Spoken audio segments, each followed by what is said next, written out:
Nous sommes au monde, pas pour être le porte-parole de l'Élysée, ni pour être les chantres du réenchantement de la gauche. J'avais dit, moi, ce que je souhaite, c'est que nous réenchantions l'information. Je suis devenu journaliste, pas pour faire de la politique, mais pour faire du journalisme. Je suis heureux d'être au monde, parce que le monde a des valeurs. Et ces valeurs, le monde doit évidemment les affirmer, les réaffirmer dans les moments forts de la vie démocratique du pays. Moi, je l'ai connu, il avait 16 ans, on était encore au lycée, et Éric avait déjà l'ambition d'être journaliste. Non seulement l'ambition, mais la volonté de l'être. Et il parlait déjà du monde. À l'époque, c'est absolument incroyable. Je me souviens qu'il l'achetait chaque jour, il le découpait, il en faisait des dossiers. Nous sommes là pour rendre hommage à celui qui a été un grand journaliste, donc reconnaître ses qualités professionnelles et humaines, à celui qui a été un hommage aussi, à celui qui a été un farouche défenseur de la liberté de la presse, de l'indépendance de la presse. Il l'a prouvé dans ses précédentes fonctions aux Échos, lorsqu'il s'est battu contre l'entrée d'un groupe industriel, le LVMH. Il considérait qu'effectivement, les journalistes, la rédaction, devaient avoir la liberté de s'exprimer sur tous les sujets, dans tous les domaines, avec la rigueur qui était la sienne, mais sans jamais céder aux pressions du pouvoir, que ce soit un pouvoir financier, que ce soit un pouvoir politique. Cette personnalité qui était avide de comprendre et de faire partager à ses lecteurs, qui avait une soif d'apprendre. Et enfin, peut-être aussi un hommage à quelqu'un qui, dans un univers actuel surmédiatisé et narcissique, était au contraire souvent en retrait, discret, et c'est pas plus mal parfois. La liberté était absolument fondamentale et c'est ça ce qui permettait de faire passer ses idées et de participer très honnêtement à l'éducation des peuples, puisqu'il était resté toute sa vie un citoyen engagé, mais engagé par l'idée plutôt qu'engagé par le pouvoir.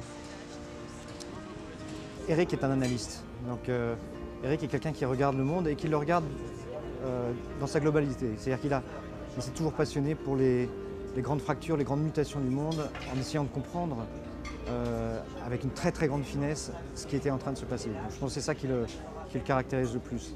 Yves Messarovitch, qui dirigeait les pages économie du Figaro à l'époque, qui nous a présenté. Et il m'avait dit oh, tu connais Isra, tu lis ses articles, mais je vais te le présenter. Il faut qu'il fasse des livres. Ce qui m'a frappé, c'est sa clarté d'esprit. Il était capable d'expliquer n'importe quelle situation économique compliquée.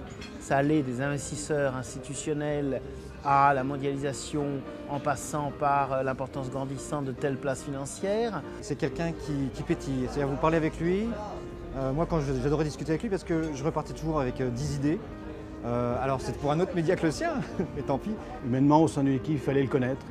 Je parlais tout à l'heure de discrétion. C'est vrai qu'il était un peu secret. Il cachait tout cela par un grand rire que nous connaissions tous. Mais il avait une grande dimension humaine. Il était toujours à l'écoute, et notamment des jeunes, des étudiants. Et il avait une sainte horreur, je crois, des a priori. C'est ce que je trouve bien dans cet univers, des a priori et des idées reçues. Il n'hésitait pas à admettre, du moins à écouter les avis contraires, quitte bien sûr à avoir sa propre vision des choses. Une drôlerie qui s'exprimait d'ailleurs par ce rire si caractéristique et qui explosait assez fréquemment. Une espèce de joie de vivre, en fait. C'est quelqu'un qui voyait l'avenir de façon plutôt optimiste.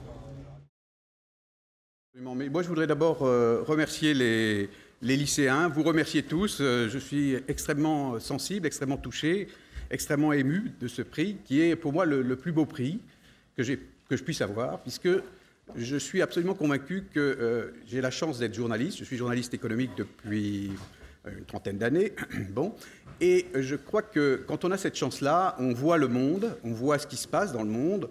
Et je crois qu'une des missions des journalistes, bien sûr, c'est de communiquer l'information, mais c'est aussi de faire un effort de pédagogie sur ce que l'on voit, sur ce que l'on sent, sur ce que l'on observe. Et j'ai toujours eu comme préoccupation dans mes livres de faire cet effort pédagogique. Je suis très très sensible à tout ce que vous avez dit. Mon souci, c'est d'essayer de faire comprendre la complexité du monde.